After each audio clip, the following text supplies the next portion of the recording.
Abra sua Bíblia aí comigo, Romanos capítulo 12, glória a Deus.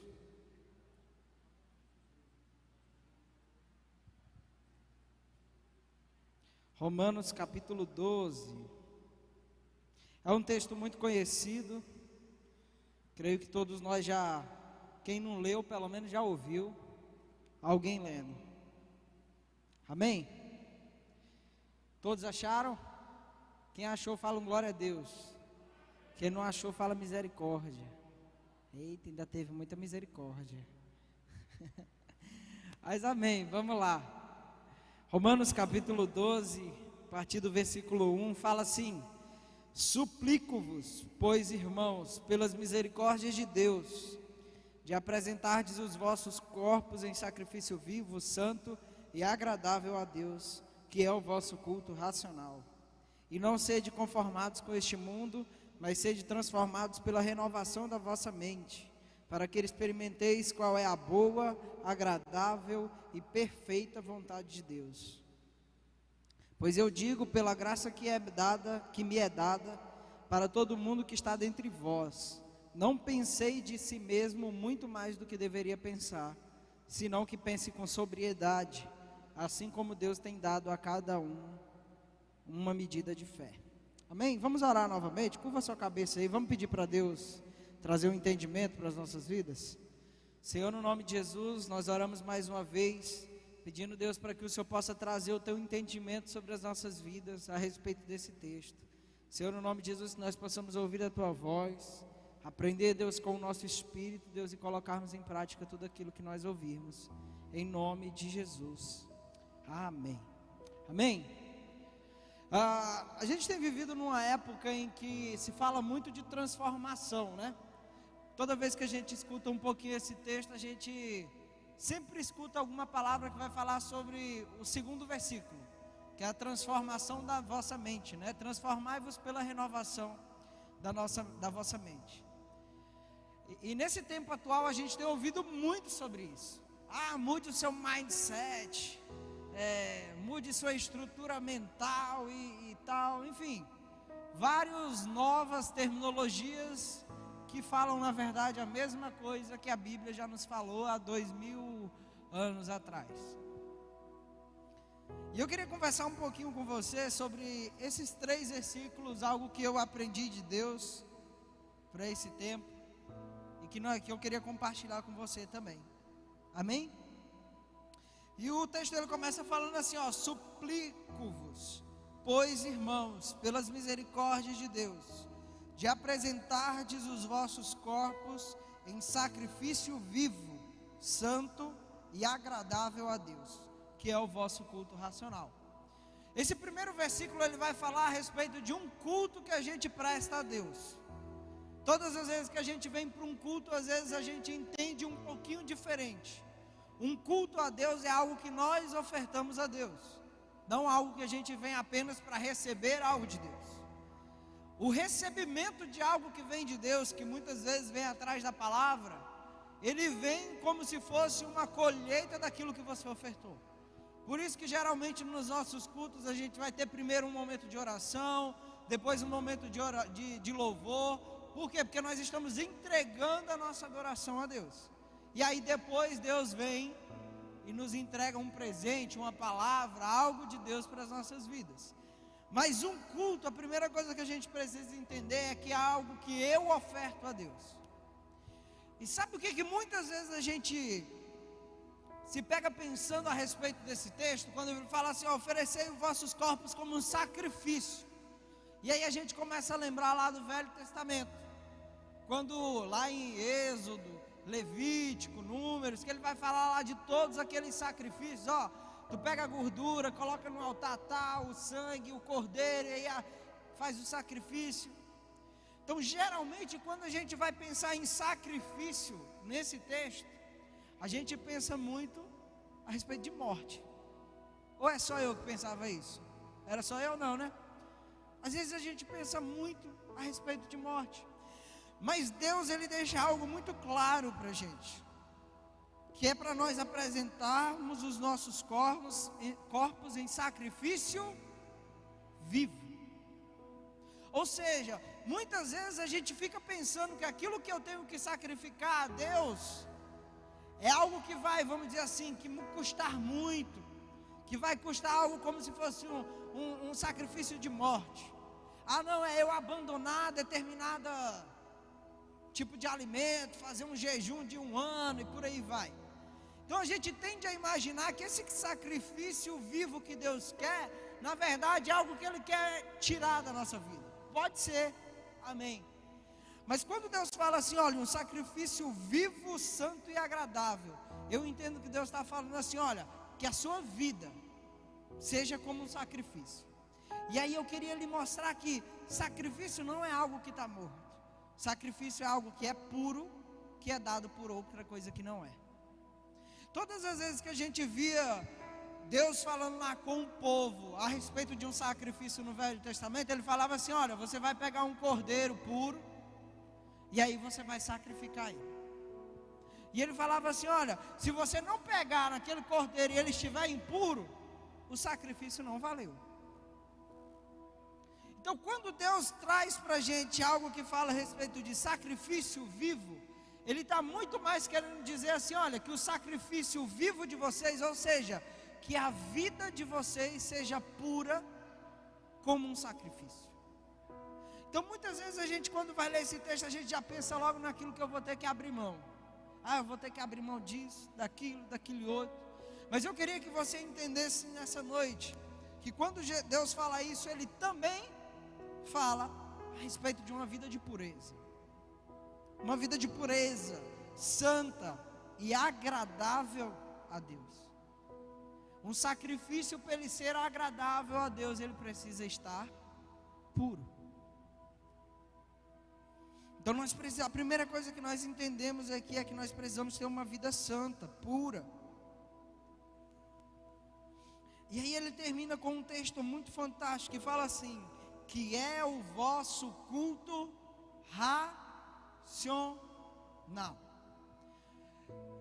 Muitas vezes quando a gente vai falar de pureza cristã, sobre você ser consagrado, sobre você se manter longe do pecado, muitas vezes tem muita gente que pensa assim, para eu poder me manter puro, eu preciso estar o tempo todo no fogo do Espírito. Eu tenho que estar sapateando de manhã, participando de um reteté à tarde, na oração de jovens à noite, todo dia da semana. Porque se eu não fizer isso, eu não vou conseguir me manter puro. Mas aqui Deus traz uma palavra fantástica para mim e para a sua vida. Ele fala assim, esse é o vosso culto racional. E quando ele fala racional, no português a gente sabe que o racional ele vem de razão, né? Algo que tenha um raciocínio lógico, algo que seja pensado, tenha uma lógica. Então deixa eu lhe falar uma coisa. Você pode ter a unção que for, mas se no seu pensamento você tiver a ideia de ser impuro, a unção não vai lhe impedir de ser puro. O nosso culto, aquilo que nós entregamos a Deus, ele precisa ser também, além de espiritual, racional. Um dia desse eu conversava com um discípulo, e aí ele compartilhava algumas áreas que ele era fraco, que ele estava fraquejando na fé e confessando pecado. E aí eu falei para ele assim, cara, deixa eu te falar uma coisa, eu não teria coragem de fazer isso que você fez. E ele, por que, Alice? Mas tu é pastor, você consegue ter mais bagagem espiritual, você tem mais isso, tem mais aquilo, e tudo para o lado espiritual. E eu falei assim, não, eu não estou falando que eu não teria coragem porque a minha experiência espiritual não deixa. Eu estou te falando que eu não teria coragem porque o meu raciocínio lógico não me vem entender o benefício disso. Se nós formos parar para pensar sobre todos os pecados que geralmente nós jovens e adolescentes caímos, e se nós formos olhar pela parte lógica da coisa, não faz sentido. Por exemplo, bebida alcoólica, eu não vejo futuro. A pessoa pega o salário dela, que já às vezes não é muito, é um salário mínimo, e gasta 20%, 30% dele em bebida alcoólica. Aquilo não vai trazer conhecimento, não vai agregar no currículo, não vai trazer uma experiência fantástica. não vai nada. Vai trazer o quê? Dor de cabeça, ressaca, conta e briga no bar. Não é verdade?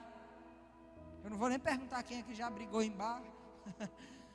Mas se nós olharmos do ponto de vista lógico da coisa, a maioria dos pecados que nós caímos não tem lógica, não tem razão para nós cairmos.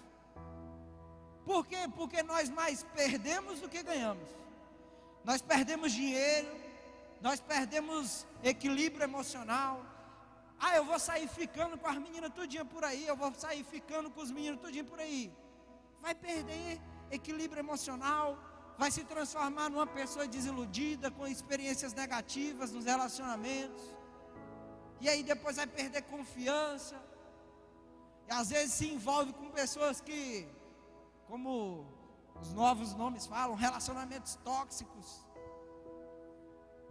Então o que eu queria lhe trazer como um segredo dessa noite é: toda vez que você se colocar frente a uma situação de pecado, você vai orar sim, você vai pedir help para Deus sim, vai entrar em contato com o líder sim, mas você precisa fazer um culto racional naquela hora. Você precisa parar e pensar assim: Senhor, tem alguma lógica para a minha vida eu escolher isso aqui ao invés de outra coisa? Eu me lembro de uma experiência que o pastor Ricardo um dia compartilhou conosco, numa aliança jovem, na época que ele dava aula, que teve um ateu que chegou para ele e perguntou assim: pastor, eu não acredito em Deus, e eu acho que você está vivendo a sua vida aquém do que você poderia viver, porque você se limita em várias coisas. E aí o pastor Ricardo, ele teve uma resposta muito sábia, e aí ele compartilhou, e eu queria compartilhar aqui. Ele falou assim: meu filho, deixa eu lhe falar, se Deus não existir, eu já ganhei de você, porque eu vivi a minha vida aqui na terra melhor do que você, porque eu vivi o amor, o perdão, a ajuda, a bondade, a caridade e por aí vai. Você só viveu o egoísmo. Eu vou conseguir todas as coisas para mim. E aí ele falou: eu já ganhei de você, porque mesmo se Deus não existir, eu já vivi a minha vida aqui na terra de uma maneira melhor do que a sua. E aí ele parou e falou assim: e se Deus existir, 2-0 para mim, porque aí eu vivi a minha vida na terra melhor do que você, e eu vou viver a minha vida no céu melhor do que você. Então muitas vezes a gente quer espiritualizar tanto, mas o que nos falta é o culto racional. O que nos falta é o culto racional. É simplesmente parar e olhar assim, usando a lógica: qual é o melhor para a minha vida? Será se vale a pena realmente eu pegar o pouco recurso que eu tenho e investir em farra, em bebida, em peguetes, ficantes e mais outros 300 nomes, crush e vai? Será se vale a pena? E eu lhe garanto que 50% dos seus pecados acabam aí, quando você começar a usar o culto racional. Pastora Tânia Coelho, que hoje é pastora lá da Nova Aliança de Portugal, ela um dia falou algo em um culto que me impactou. Ela falou assim: os maiores e mais importantes momentos da nossa vida não são tomados quando nós estamos emocionados, mas são decididos quando nós usamos a nossa razão. O momento que a gente decide entregar a vida para o Senhor, geralmente nós usamos a nossa razão também. A gente para e fala assim: rapaz, minha vida desse jeito não está boa, deixa eu entregar minha vida ao Senhor. Os momentos que a gente decide qual curso de faculdade, qual profissão, qual carreira seguir, nós usamos a razão. A razão, ela vai estar sendo direcionada por Deus quando nós estamos cheios do Espírito Santo. Amém? Glória a Deus. Todos estão entendendo? Amém? Então, fale aí para quem está do seu lado, mesmo que um pouquinho distante: ei, às vezes precisa de um culto racional, às vezes precisa usar a lógica. Amém?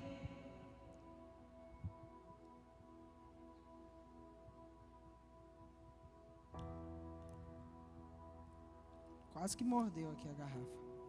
Mas vamos lá, versículo 2 fala assim: e não sede conformados com este mundo, mas sede transformados pela renovação da vossa mente, para que experimentei qual é a boa, agradável e perfeita vontade de Deus. Se nós olharmos esse primeiro versículo onde a gente fala do culto racional, que muitas vezes o que vai decidir se nós continuamos puro ou não é a nossa mentalidade, é a nossa razão na hora de escolher o que nós vamos fazer e o que nós não vamos fazer.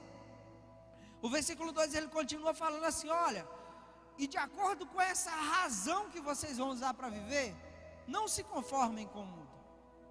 Sabe, o mundo ele tem tentado nos ensinar muitas coisas. Algumas delas eu conversando com alguns discípulos, eles chegam e falam assim: Alisson, eu vi um vídeo muito bom, ele fala isso, eu li um livro muito bom, ele fala isso e isso, cara, é fantástico. Aí eu vou e paro assim: ô meu filho, tu lê lá em Mateus capítulo 5, versículo tal, fala isso do mesmo jeitinho, só que de outro jeito. Ou seja, o mundo hoje ele tenta nos ensinar muitas coisas, algumas novas, sim, outras aquilo que a Bíblia já fala há muito tempo, só que ele vai se ensinar de um outro ponto de vista. E o que a Bíblia está nos falando aqui é: não sede conformados. Ou seja, conformados vem de um termo de estar dentro de uma forma. Ou seja, quando a gente vai fazer um bolo, a gente bota o bolo dentro da forma, e o bolo sai em qual formato? O da forma. Tem aquelas pessoas que não sabem fazer bolo, e o bolo vem assim num formato um pouco diferente, mas geralmente vai vir no formato da forma.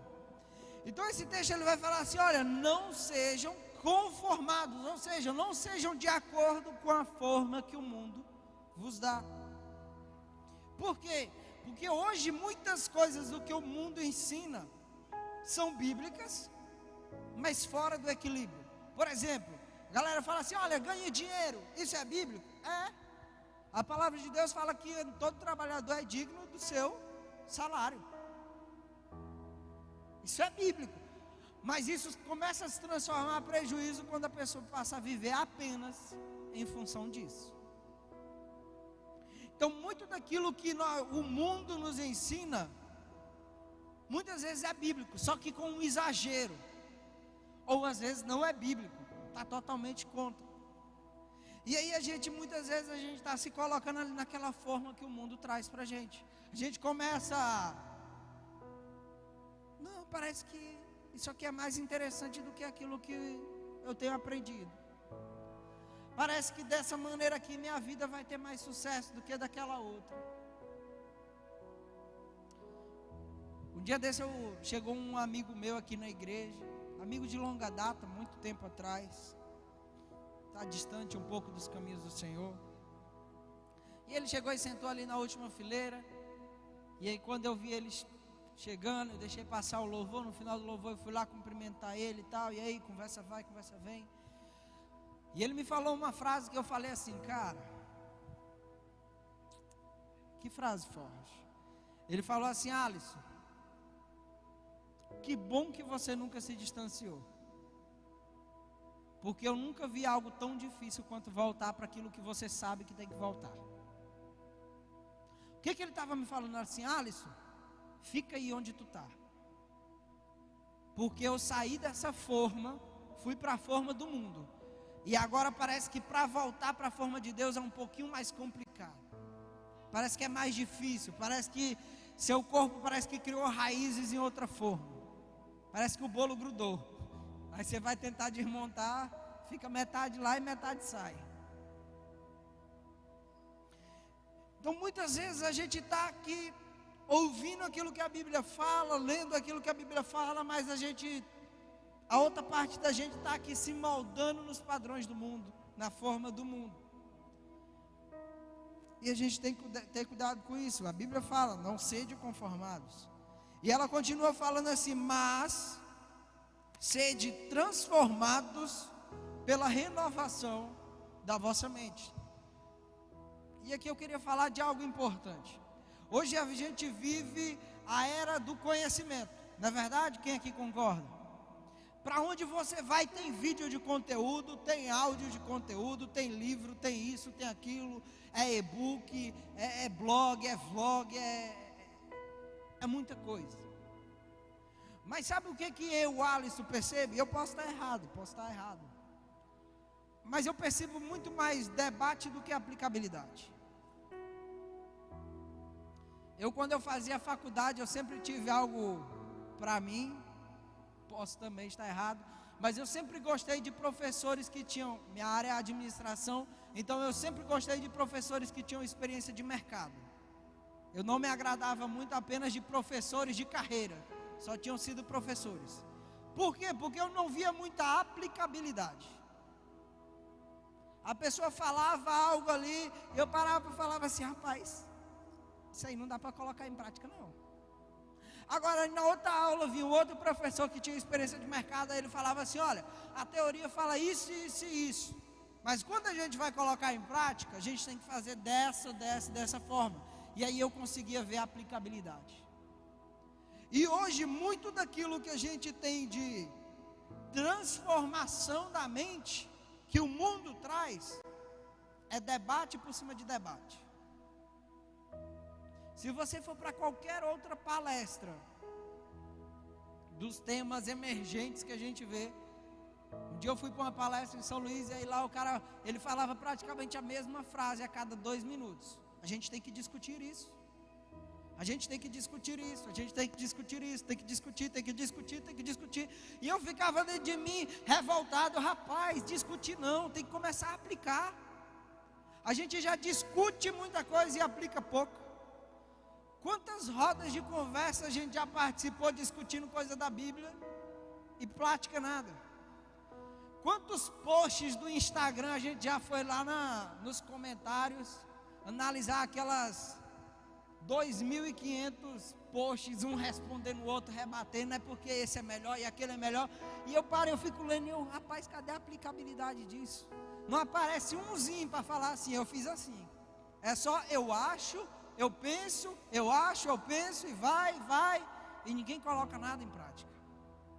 Um dos exemplos mais fortes, quando eu me impactei realmente com essa verdade, foi naquela época do Black Lives Matter, né? Todo mundo postando, a mãozinha para cima e não sei o quê. E um dia eu me perguntei assim, rapaz, será se alguma dessas pessoas que postou isso, chegou a entrar em contato com algum amigo conhecido negro, para perguntar se alguma vez tratou ele com indiferença, para pedir desculpa, para pedir perdão? Possivelmente não, talvez 0,0001% de pessoas fizeram isso. Mas na hora de discutir, estava todo mundo discutindo.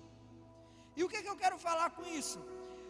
A Bíblia é clara quando ele fala assim, mas sede transformados pela renovação da vossa mente. O que eu quero falar? Não adianta nós renovarmos a nossa mente se nós não formos transformados por ela. Não adianta nós lermos a Bíblia inteira se nós não formos transformados por ela. Não adianta nós lermos 300 livros se nós não formos transformados por ele. Não adianta a gente participar de inúmeros debates e parará, pererê, se isso não gerar transformação na nossa vida. Jesus, quando ele veio até na terra, todos os ensinamentos deles eram práticos.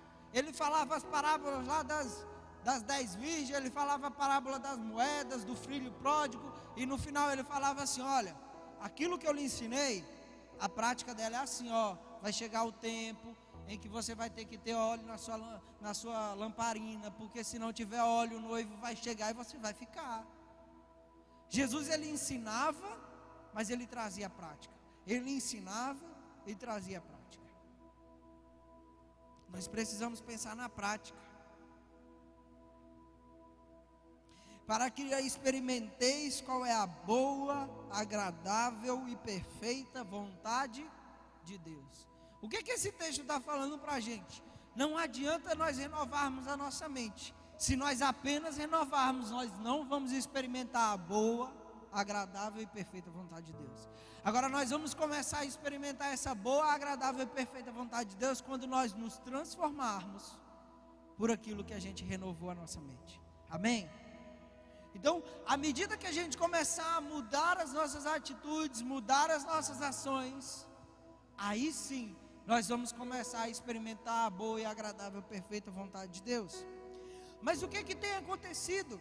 muitas vezes tem muita gente que já sabe daquilo que Deus tem nos encaminhado para sermos transformados na nossa mente. Às vezes a gente tem pessoas que vêm falar comigo, vêm pedir algum conselho, e ele fala assim: Alisson, o que eu devo fazer a respeito dessa situação?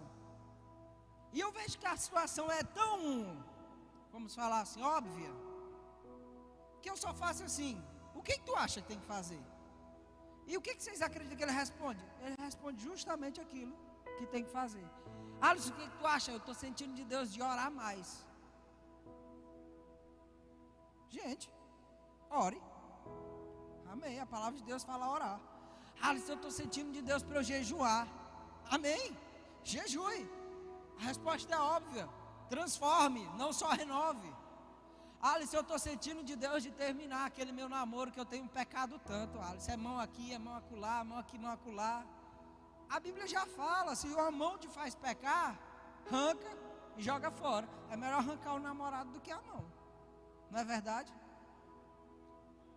Então muitas vezes a gente deixa de viver a boa, agradável e perfeita vontade de Deus, simplesmente porque a gente se apega a alguns pensamentos nossos que a gente não quer renovar.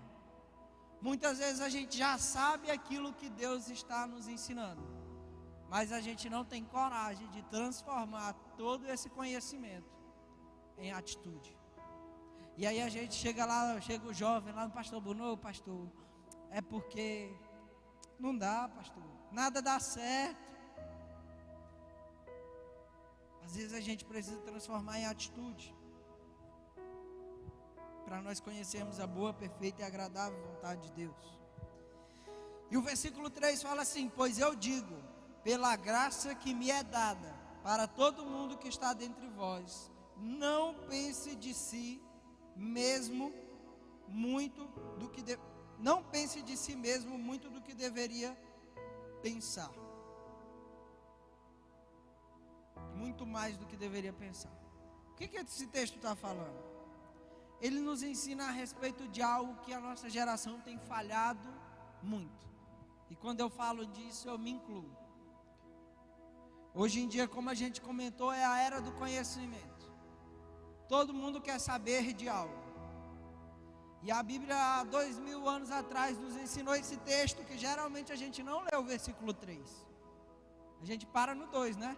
Transformai-vos pela renovação de vossa mente, para que experimentei as boas, perfeitas e agradáveis vontade de Deus. E aí para aí. Mas o 3 nos avisa a respeito dessa renovação, porque às vezes a gente começa a renovar a nossa mente, começa a ser transformado, mas isso vira um vilão para a gente, chamado de arrogância. A nossa geração, ela hoje sabe alguma coisa, tem algum conhecimento, mas esse conhecimento tem nos transformado em arrogantes. A gente topa alguém que sabe um pouco menos do que a gente, e aí a gente já quer desmerecer aquela pessoa. Às vezes a gente já quer dar aquela carteirada, né? O que tu é para falar dessa área? Advogado, é? Não, eu sou mestre, tenho mestrado, sei mais do que você. O que tu é? Tu aprendeu por conta própria? Não. E aí a gente começa a se transformar arrogante no conhecimento que a gente tem.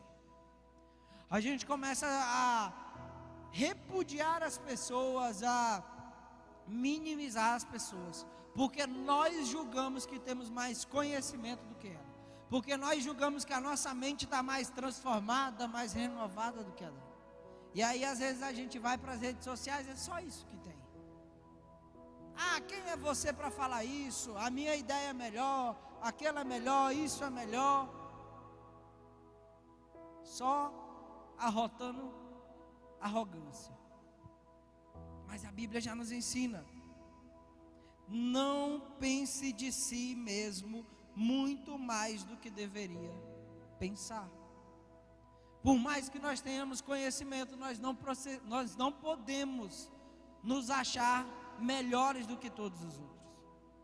E isso a gente aprende com Jesus Cristo. Ninguém que veio à terra sabia mais dos céus do que Jesus Cristo. Mas quando ele chegou lá para ser batizado, que tinha João Batista lá, que só falava uma coisa: arrependei-vos, porque é chegado o reino dos céus. E aí João Batista foi falar assim: não, Senhor, quem vai me batizar é o Senhor. O que Jesus fez? Não. Nessa área aqui de batismo, você tem mais experiência do que eu. Naquela hora Jesus poderia ter falado assim: é verdade, eu sou o Filho de Deus, quem tem que batizar sou eu. Tu é pecador, eu não. Por que eu vou me curvar para uma coisa que você vai fazer? Mas Jesus fez diferente, ele falou assim: é verdade. Nessa área aqui, por mais que eu tenha todo o conhecimento dos céus, mas eu preciso às vezes, como diz a história, baixar a minha bola. Então muitas vezes a gente tem errado dentro da igreja, porque nós julgamos que somos mais conhecedores do que todos os outros.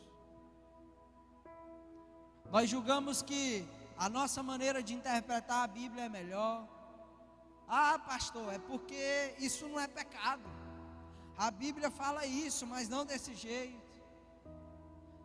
Às vezes a gente quer julgar que o tal líder a gente sabe mais do que líder tal, e aí a gente quer ensinar o outro líder.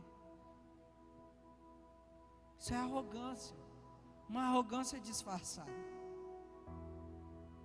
Muitas vezes nós temos sim experimentado a boa, perfeita e agradável vontade de Deus, mas a gente tem experimentado e tem começado a fazer, ainda na mesa, enquanto a gente está experimentando, a gente tem arrotado arrogância. Quantos de nós já magoamos pessoas novas na fé, porque a pessoa chegou com uma dúvida simples para a gente, mas a gente foi e deu uma resposta bruta para ela. Rapaz, por que tu está me perguntando isso? Vai ler a Bíblia, tem que ler a Bíblia 3 horas por dia. Ei, calma aí, é um novo na fé. Ah, mas ele não é novo na fé. Tudo bem, pode ser que esse texto ele nunca leu. E aí a gente se envolve em debates, e mais debates, e mais debates, discutindo e nada de aplicabilidade. A gente discute, qual é a diferença de bondade para benignidade? Aí vem teoria tal, e pá. Mas ninguém na verdade vai lá e faz um ato de bondade. E o que eu queria desafiar você essa noite é simples. Entender esse texto com essa nova forma de pensar. Entender que muitas vezes nós temos buscado uma resposta espiritual quando a resposta é racional. Muitas vezes a gente quer inventar 1001 desculpas. Vez ou outra chega um discípulo e fala assim: Alisson, eu pequei nisso. Aí eu, muito bem, acaba sem vergonha. Não, Alisson, mas isso aqui é herança hereditária, é porque meu pai, meu avô e não sei o quê. E aí eu falo assim: mas a gente não orou da última vez já cortando isso? Foi. Mas é de novo, Alisson. Não, isso aí não é mais herança hereditária não, isso é porque tu gosta.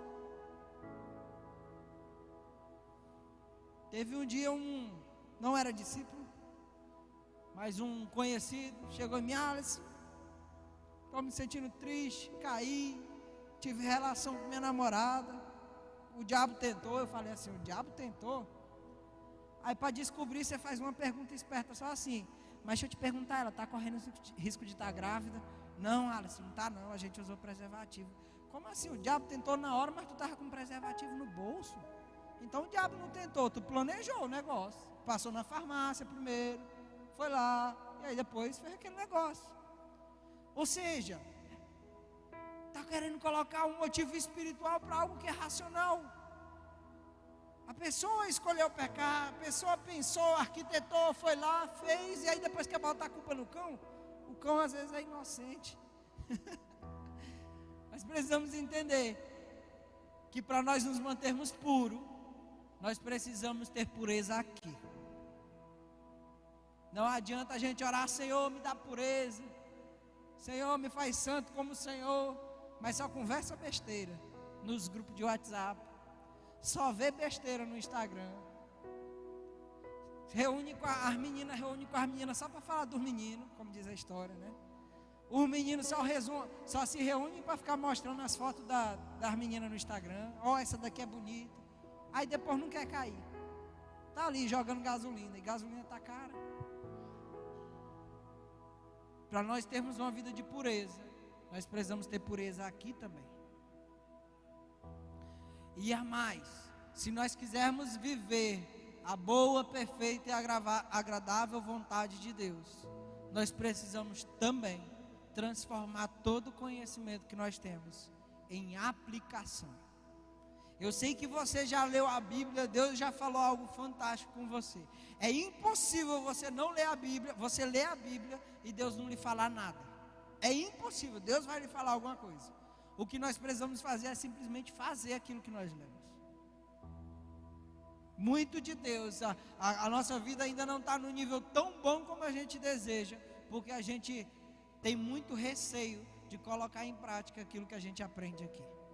No dia que a gente começar a colocar em prática aquilo que a gente aprende aqui, a nossa vida vai destravar e vai deslanchar.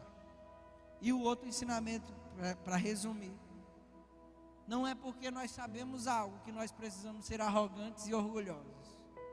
Nenhum de nós precisa destratar o outro, desmerecer porque ele sabe menos ou um pouco mais do que você. A gente está aqui para nos ajudarmos a renovarmos a nossa mente e sermos transformados. Amém? Quantos aqui entenderam essa palavra? Amém? Se você entendeu, se você sabe que tem uma área da sua vida, eu sei que tem. Todas as vezes que a gente ouve alguém falando algo da Bíblia, Deus traz algo na nossa mente. Alguma coisa que Ele um dia pediu para a gente fazer e a gente não fez. Algo que tem tempos que Ele tem pedido para a gente mudar o nosso comportamento, transformar ali um pouquinho, e a gente tem hesitado. Eu queria pedir que à medida que você sabe que essa palavra precisa ter algo a ser colocado em prática na sua vida, que você ficasse de pé no seu lugar.